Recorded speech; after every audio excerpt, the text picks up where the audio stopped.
Hey guys, Tomboy601, and welcome back to the Admirals Academy, our series where we go from the very basics of World of Warships Legends all the way to the most advanced strats. But today we are going to be covering commanders and everything you need to know about commanders when you start the game, because realistically, commanders are half the equation to how your game turns out. Footage in the background, we're in the Tier 4 Hill, American Premium Destroyer. Enjoy that as we go ahead and talk through commanders. So commanders, there's basically two types of commanders. There's free ones and premium ones. Today we're going to be exclusively going over the free commanders.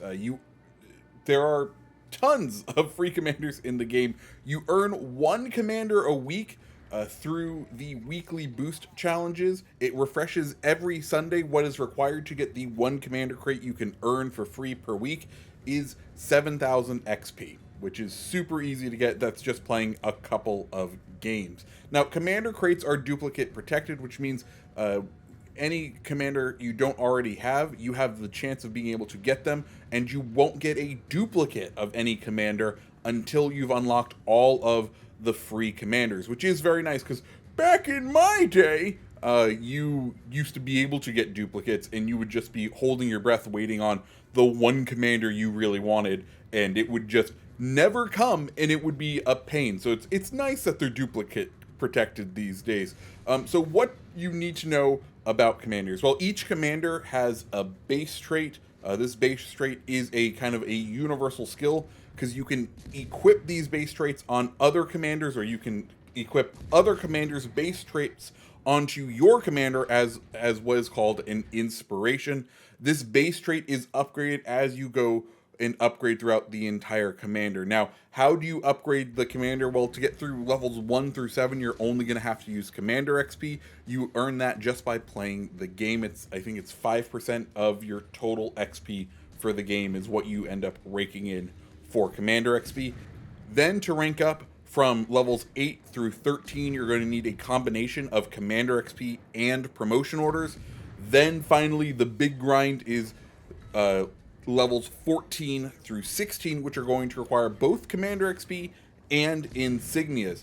At the bottom of this tree, you will see what is called the legendary perks. Now, this legendary skill or legendary perk usually have some sort of standard buff associated with them, but they also have an additional effect that tends to activate when you're in proximity to either a teammate or an enemy. To upgrade legendary skills, you will need commendations or universal commendations. You get these by getting those duplicate commanders in the weekly crates. They'll come up as standard commendations for the commander that you just got the duplicate of. Once you've fully upgraded a commander all the way to the 4th level of the universal commendations, then you will start receiving universal commendations from getting a duplicate commander of that type, as opposed to just the normal standard commendation. While we already covered how to earn commander XP to go ahead and rank up your commander, the other two promotion currencies are a little bit more obscure in order to get. The first one is promotion orders. There's two ways to get more promotion orders. The one that is the most common and the easiest is you have your weekly premium challenges. What this is each week on Sunday, a set of challenges refreshes where the game asks you to win a match in a premium of each tier. If you don't have any premium ships yet, I do recommend the Firepower edition of this game. It is the best bang for the buck if you're really starting to enjoy this game. The other way to get promotion orders is by participating in the campaigns. You can earn them in those campaigns. The other currency, insignias, that's the long game. You get very few of these per campaign. Campaigns are your main way to get through these. If you're not familiar, campaigns are sort of the battle pass type system that is implemented in this game. It allows you to get a high tiered premium ship for a relatively low cost when you compare it to the cost of buying out another premium. If you enjoy the game and you plan on playing consistently, I absolutely recommend picking up the campaign. Campaigns usually last 5 weeks. In order to unlock the penultimate prize, in order to get that nice premium, you will have to play every single week and complete these sets of challenges that are included.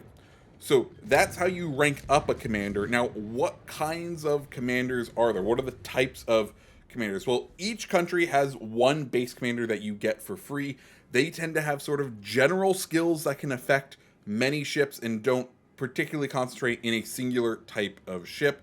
Then each style of ship, usually destroyers, cruisers, or battleships, have two styles of commander for each type of ship. I'm going to go ahead and go through the commanders I recommend you invest in early, or the ones that if you are super early in the game and you get the commander, I think once you get this commander, I think that's when you really want to start grinding that line. Because the biggest thing you don't want to do is waste your progression materials, because it can absolutely suck if you think, oh, this seems like a good idea, and then you realize it was not a great idea to invest your materials in a specific commander. So I'm going to go through the styles of commanders and my recommendations for each nations and what sorts of ships they go on. So for the USA, I suggest William Halsey. He's a gunboat commander. Gunboat commanders tend to have skills like observant range and mortar that buff the guns. For the cruisers for the Americans, I recommend Norman Scott. He's a DPM build. DPM builds tend to have skills that focus on either setting more fires with shells or getting at further ranges or having more effective shells. DPM builds can be quite fun. And finally, for the Americans, the battleship commander I recommend is William Sims. William Sims, he's an accuracy commander. Accuracy commanders are all about boosting the accuracy of battleships so that every shot you take, especially when you're in a battleship where every shot is, you're taking only one shot every 30 seconds, every round is trying to count for the most. It's going as accurately as possible. Next, for Japan, the destroyer commander I recommend is Raizo Tanaka. He's a torpedo-based commander. His traits are all about concealment and all about buffing those torps, making it so that you can strike with those more and more effective. Of course, Japan has some very strong torpedo boats, and that's why you want Raizo Tanaka. Then the cruiser commander I recommend is Gunshi Mikawa. He is an agile style commander. Agile style commanders have traits all about survivability and maneuverability. It's all about getting that rudder shift time down, the speed of the vessel up, and agile commanders tend to have the perk Ingenious. Ingenious is great, especially when you're starting out. It tells you how many people are targeting you when you are spotted, so you know who you kind of need to keep an eye on, who has you on a swivel, or if while you're spotted, you're safe and you don't need to worry about taking those evasive actions. Finally, the battleship commander I recommend for the Japanese is Takeo Takagi. He is another accuracy commander. After that, we move on to Great Britain. Great Britain, I would recommend either of the destroyer commanders, but I think I'm going to go with Reginald Tyrwalt because he can be used and flexed into a cruiser commander once you get him higher leveled. He is a torpedo boat captain, so once again, those skills focusing on torpedoes. For cruisers, I recommend William Tennant. He's an agile build. And for battleships, I recommend Andrew Cunningham. He's going to be an accuracy style commander. For Germany, we have Eric Bay for our destroyer commander. Eric Bay is also just a very important inspiration you want to get leveled up. He's going to boost the concealment of your destroyer, which is a super important skill. And being able to rank Bay up all the way or as high as possible means that you're going to be able to bring that high concealment on destroyers over to any sort of destroyer build that you want to do. Like I said, he's a gunboat commander. I do recommend running him. He's quite fun. For the cruisers, we're running Gunther Lütgens. He's an agile commander. And for the battleships, I recommend running Otto Ciliax. He is a brawler. I don't think we've covered brawlers yet. Brawlers are all about, well, brawling. They're all about getting up close and personal in battleships. They tend to have a large number of heals. They boost the number of heals you get in your ship and tend to have a higher rate of fire at the cost of range and accuracy. Next, moving on to France, our destroyer commander is going to be Philippe Abanu. He is a torpedo commander. Our cruiser commander we are going with is Andre Roux. He's an agile commander. And our battleship commander is going to be Robert Jod. He is an accuracy type commander. For the Russians, we're going to suggest Vladimir Trubetskoy as the destroyer commander. He is a gunboat commander. For the cruisers, we are going to recommend Nikolai Kuznetsov. He is a DPM style commander, and his base trait is another one of those that you may use a ton just because it boosts the range of your cruiser, which is super nice. And finally, the battleship commander is Mikhail Kedrov. He is another brawler. Next up, our last fully built out nation is the Italians, and while we don't have Italian destroyers in the game yet, they are over in the PC, which means they can always come over here. My recommendation for the destroyer commander is Giuseppe Fogolsi. He is a hybrid / incoming dispersion build.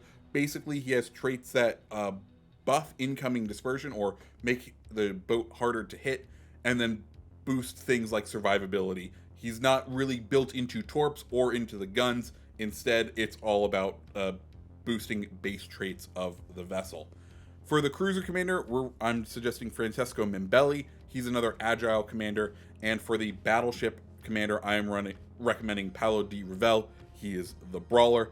Finally, the last two nations. These are two nations where even if you get them, I wouldn't recommend going down their paths if you're early into the game, because both of these sets of destroyers tend to have a little bit higher of a skill floor.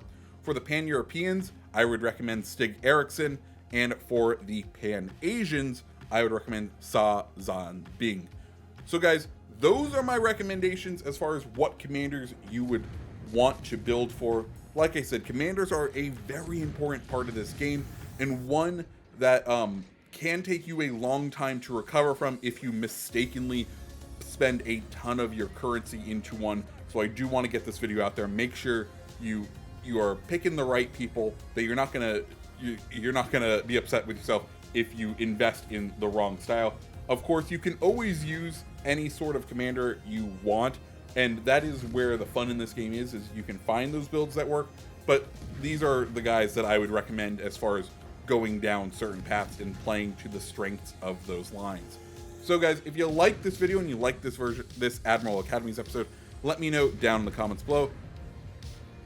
If you liked it, make sure you hit the like button, hit the subscribe button, and I hope you have a fantastic rest of your day. See ya.